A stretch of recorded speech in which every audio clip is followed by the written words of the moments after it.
Hey, it's Linda Rayner of lindarayner.com, career strategist, speaker, and coach. And in this video, I'm going to teach you 3 tips in order to answer the tell me about yourself interview question the right way so that you can stand out in front of hiring managers and ideally land more job offers.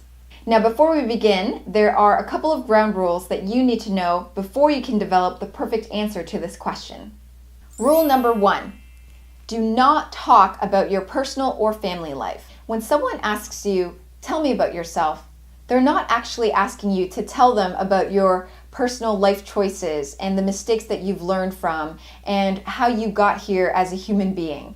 They're not actually asking you to tell them about yourself. They're actually asking you to tell them about your qualifications, your experiences, as well as why you're a good fit for this role. That's it. They just want to know about your professional background and experience in a nutshell. Rule number 2, do tell a story. Even though I said you shouldn't be telling them your life story, you do want to tell them your professional work story. I'll get into details about this a little later, but essentially a good professional work story means that it needs to be engaging, compelling, clear, and complete. So now that we've got the ground rules out of the way, let's move on to our 4 major tips on how to answer the tell me about yourself interview question. Okay, so let's start off with tip number 1. Tip number 1 is to give a snapshot of your work history. So what this means is you're going to go back in time to the earliest professional job that you've ever held, and you're going to start your story from there. So you're essentially going to describe what company you worked at, what the title was that you held when you were in that position, how long you stayed in that position for, and most importantly, what were your major responsibilities in that position.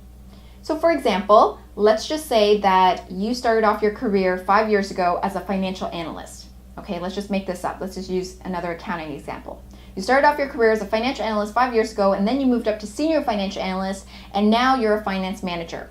When you tell your story, you're going to start with your role as a financial analyst. And you're going to say something along the lines of, I started off my career as a financial analyst 5 years ago with XYZ company, where I performed full cycle accounting duties, month-end close procedures, and assisted with budgeting and forecasting on a monthly basis. So now you're going to do that for each and every one of your positions. You're essentially telling mini work snapshots for every position that you've held up to the current position that you're holding right now. Tip number 2, make your mini stories achievement oriented.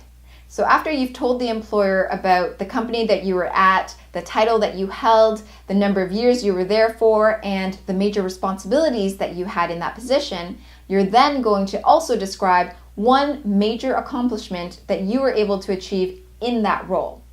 So I explained a lot about what accomplishments were in my previous video, Resume Hacks, How to Make a Resume Stand Out, which is in the link below. But at the same time, I'll explain it here. An accomplishment is any time where you have saved time, saved money, improved processes, improve profitability. I mean, anything where you've done something that has created a quantifiable, ideally quantifiable result for your company or your department. So to add on to our example, you would say, in that role, a major accomplishment I'm most proud of was that I was able to reduce the time spent on month-end procedures by developing an Excel model which automated a major accounting process. This resulted in a time savings of approximately 1 day per month. So you'll do both this tip number 2 and tip number 1 in conjunction with each other for every single position that you've held. Now on to tip number 3. Tell the employer what you know about this role. Once you've gone through your entire story and you've told the employer about your major roles as well as the accomplishments that you've achieved, it's now time to acknowledge to the employer what you know they need for this particular position that they're hiring for. So to continue on our example, you'll then say, I understand that for this position of finance manager that you're hiring for, you're looking for someone with strong process improvement skills. The reason why this is so important and that so many people don't do this is because what it does psychologically is that it tells the employer that not only are you aware of your abilities and your achievements, but that you're also aware of his or her needs as well and what they're looking for. And when you can say something as simple as just simply acknowledging, I'm aware that, for this role you need process improvement skills and abilities, it's creating a connection with the employer. It's not you any longer just talking at them, you're talking to them. Finally, on to tip number 4. Tell the employer why you're the right fit for what they need.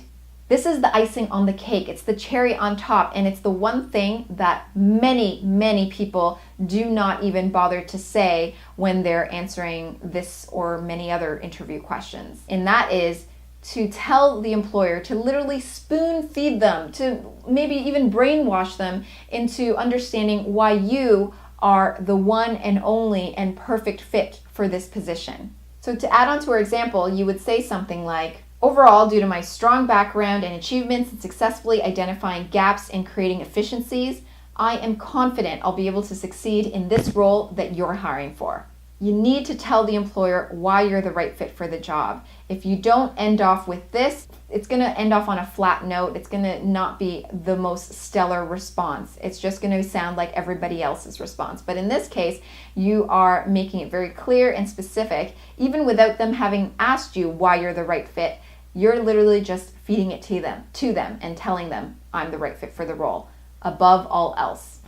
So now you know how to answer one of the toughest interview questions, but do you know if your resume stands out enough that you'll even land the interview in the first place? If not, then feel free to download a free copy of my 10 Ultimate Resume Hacks cheat sheet, which is located down below. The link is right there. Feel free to click on it, enter your email, and I will for sure send you a copy. If you like this video, then please give it a thumbs up, subscribe, share it with your friends. And thank you so much for watching. I will see you in the next video.